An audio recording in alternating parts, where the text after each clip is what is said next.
مشاهدي الأفاضل، طيب الله أوقاتكم أينما كنتم بكل خير. أحييكم وفي مائلي نشرة أخبار المساء من الفضائية الإريترية والمستهل بالعناوين.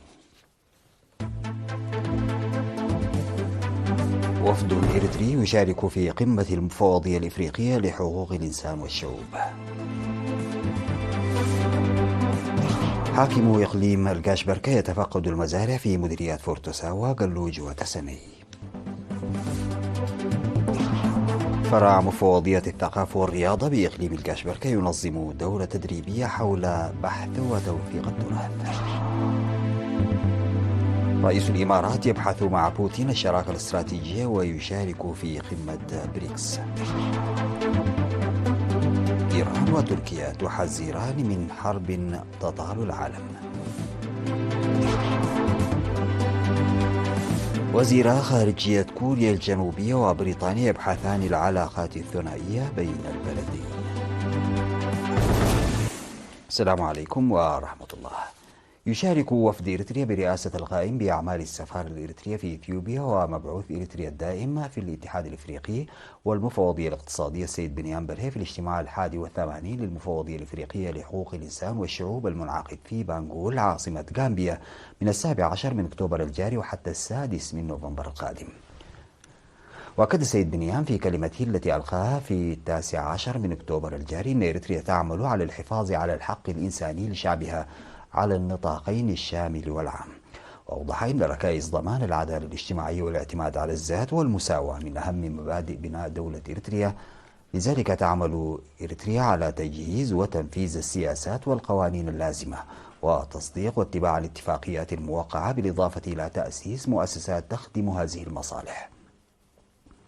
وأضاف السيد بنيام أن أجندة إريتريا التنموية تعتمد على المشاركة الواسعة للمجتمع لضمان الاستفادة المتساوية من فوائد المشاريع العملية، وخاصة تلك المتعلقة بتوفير المياه الصالحة للشرب، نظرا إلى موقع إريتريا الجغرافي كونه صحراوي وشبه صحراوي مع التغيرات المناخية. يعتبر من أهم النجاحات بذكر إنشاء الحكومة الإريترية لحوالي 800 سد وسدود أخرى قيد الإنشاء. وأفاد أيضا توقع حصاد محاصيل وفيرة بفضل الجهود الجادة التي بذلت مترافقة مع هطول أمطار جيدة ضمن جهود ضمان توفر الغذاء. كما قدم توضيحا عن مساعي توفير الخدمات الاجتماعية، خاصة تلك المتعلقة بالخدمات الصحية والتعليمية، وجهود توفير مصادر الطاقة الأساسية والتقدم الذي سجل في هذه المجالات. وأوضح في الختام أن ضمان الحقوق الإنسانية لا تنجح إلا بتوفير بيئة سلمية وآمنة. وبناء على تضافر الحكومة والشعب الدائم، مكن ضمان السلم والأمن في إريتريا، معبرا عن تعاون إريتريا مع دول الجوار في جميع الجهود الرامية إلى ضمان الاستقرار والسلم في القرن الإفريقي والبحر الأحمر.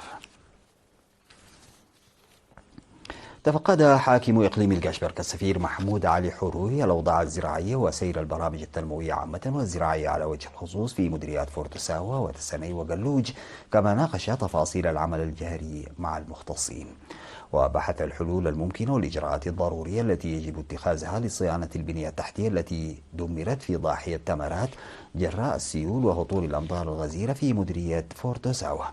وناشد في الجولة التي أجراها في مديريتي تسني وقلوج، ناشد المزارعين لحصد محاصيلهم في الوقت المناسب، كما ذكر إدارات الضواحي لمساعدة الجهات المحتاجة في الأنشطة الزراعية لتمكينهم من الاستفادة مما زرعوه دون تأخرهم بسبب المشاكل التي يعانون منها.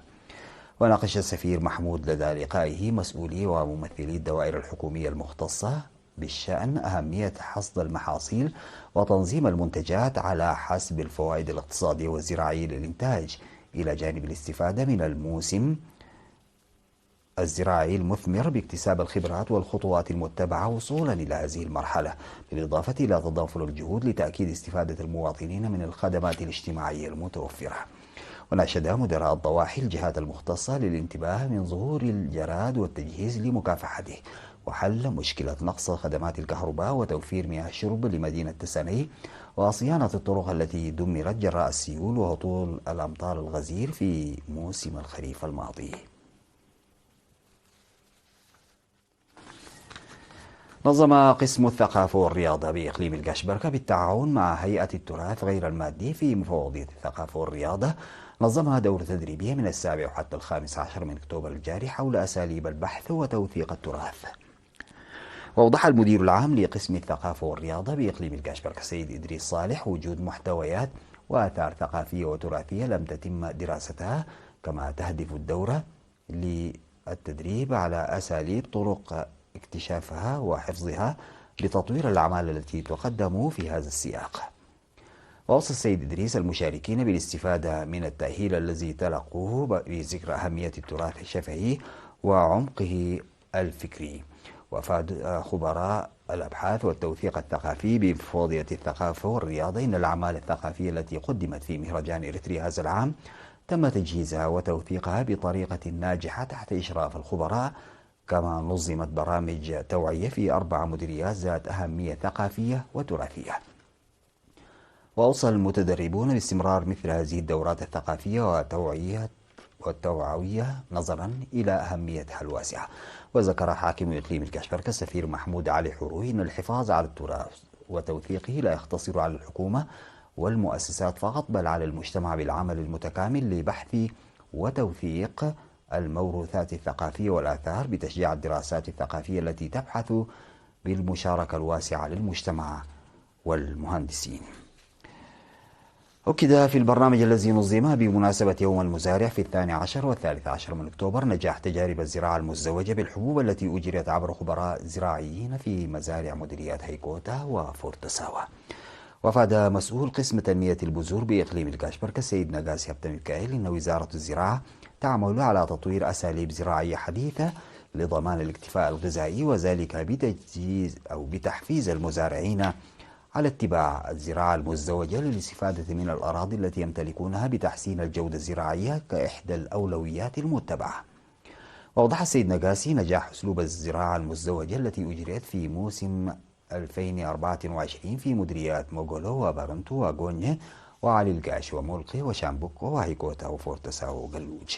وأشاد مسؤولو المديريات الزراعيين على استفادة المزارعين باتباع أسلوب الزراعة المزدوجة التي تقتصر على زرع صنف من الحبوب إلى جانب صنف من البقوليات بإدارة الأرض الزراعية جيدا، مكن المزارعين اكتساب خبرات في رفع جودة أراضيهم الزراعية.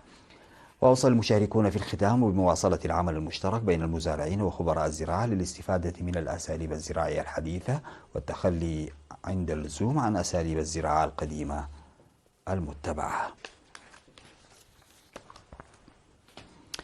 أعلنت مؤسسة الغلال والمواشي جهودها لزيادة الإنتاج من خلال زيادة مساحة المزارع المطرية في جنوب غرب إقليم الكاشبركة تحقق نتائج مرضية.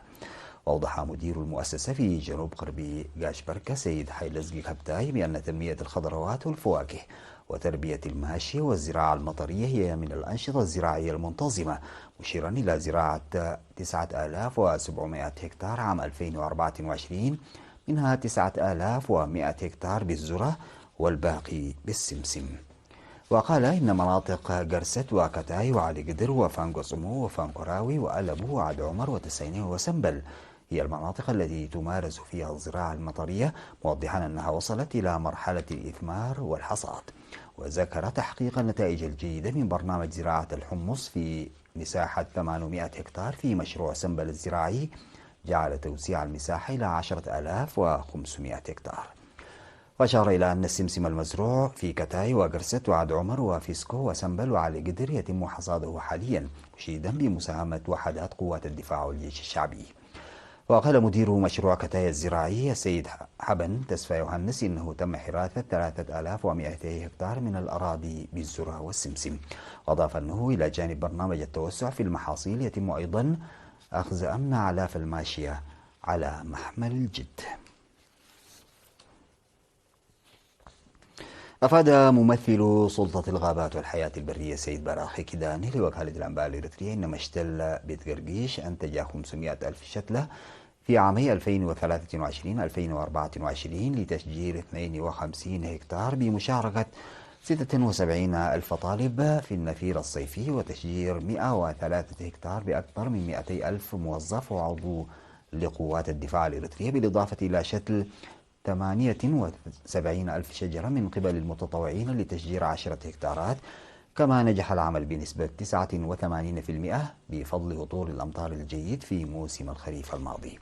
وأشاد بجهود واهتمام المؤسسات والمتطوعين الذين شاركوا في العمل التنموي الهادف لإصلاح البيئة ومحاربة الانبعاث الحراري، بالإضافة إلى بناء 39 هكتارا بالمدرجات الحوضية وصيانة 13 هكتارا تحت ظل جهود الحفاظ على المياه والتربة بنفير الطلاب الصيفي. بعد الفاصل سادتي يعود بالأخبار الخارجية.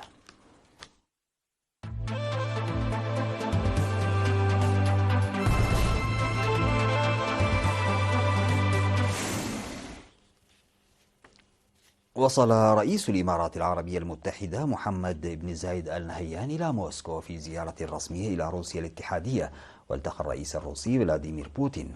ويشارك الرئيس الإماراتي خلال الزيارة في أعمال القمة 16 لقادة دول مجموعة بريكس التي تستضيفها مدينة قازان الروسية خلال الفترة من 22 إلى 24 من أكتوبر الجاري. وذكرت وكالة الأنباء الإماراتية وام أن المباحثات تتناول مختلف أوجه العلاقات الثنائية وسبل تعزيزها، خاصة في الجوانب الاقتصادية والتجارية والاستثمارية والطاقة وغيرها، وذلك في إطار الشراكة الاستراتيجية التي تجمع البلدين، إضافة إلى عدد من القضايا الإقليمية والدولية محل الاهتمام المشترك وفق الوكالة. وأكد الرئيس الروسي فلاديمير بوتين خلال استقباله آل نهيان أنه سيتم العمل على تنفيذ الاتفاقيات بين البلدين. حذرت تركيا وإيران من محاولات إسرائيل إشعال المنطقة وفتح جبهات جديدة للحرب ستكون لها تداعيات خطيرة على مستوى العالم. وقال وزير الخارجية التركي هاكان فيدان خلال مؤتمر صحفي مشترك مع نظيره الإيراني عباس عراقجي في اسطنبول أن إسرائيل تخطط لضرب أهداف حيوية في إيران، خصوصا في مجالات الطاقة والنفط، ما قد يجبر إيران على اتخاذ رد فعل. بدوره أكد عراقجي أن إسرائيل تحاول إشعال نار حرب إقليمية في المنطقة بهجماتها في غزة ولبنان، وأن اتساع نطاق الحرب بالمنطقة يمثل تهديدا خطيرا، مضيفا نحن مع السلام ولكننا مستعدون لأي سيناريو وفق تعبيره.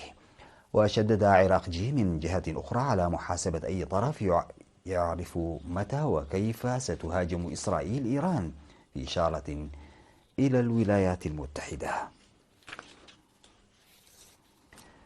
بحث جوتي إيول وزير الخارجية الكوري الجنوبي اليوم مع نظيره البريطاني ديفيد لامي الذي يزور سيول حاليا العلاقات الثنائية بين البلدين.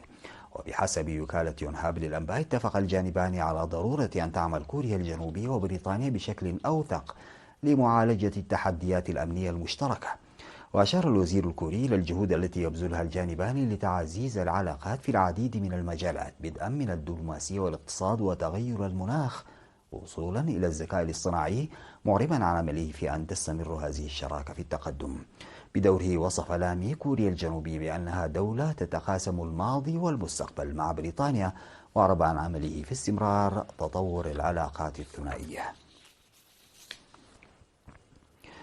زار رئيس السنغالي باسيرو ديوماي فاي مناطق في شرق البلاد وشمالها تضررت جراء فيضانات ناجمة عن ارتفاع منسوب نهر السنغال. وأعلنت الحكومة أن نحو 55 ألف شخص في 51 قرية و44 موقعا آخر معظمها زراعي تضرروا من فيضان نهر السنغال بعد هطول أمطار غزيرة. وقال الوزير الناطق باسم الحكومة أمادو مصطفى لوكالة فرانس بريس إن الرئيس فاي الذي انتخب نهاية مارس الماضي زار عددا من المناطق في باكيل. وأظهرت لقطات تلفزيونية وصور منازل ومدارس ومباني عامة وحقولا تحت المياه، وأشخاصا اضطروا إلى ترك منازلهم للانتقال إلى مواقع محمية من المياه.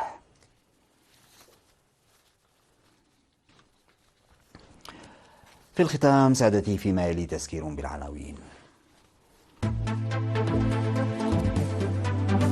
وفد إريتري يشارك في قمة المفوضية الإفريقية لحقوق الإنسان والشعوب. حاكم إقليم القاشبركة يتفقد المزارع في مديريات فورتساوا، قلوج وتسني. فرع مفوضية الثقافة والرياضة بإقليم القاشبركة ينظم دورة تدريبية حول بحث وتوثيق التراث. رئيس الإمارات يبحث مع بوتين الشراكة الاستراتيجية ويشارك في قمة بريكس. إيران وتركيا تحذران من حرب تطال العالم.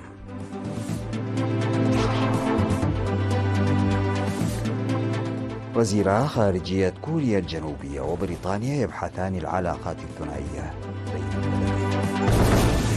انتهت نشرة أخبار المساء قدمتها لحضراتكم من الفضائية الإريترية. شكرا لمتابعتكم. السلام عليكم ورحمة الله تعالى وبركاته.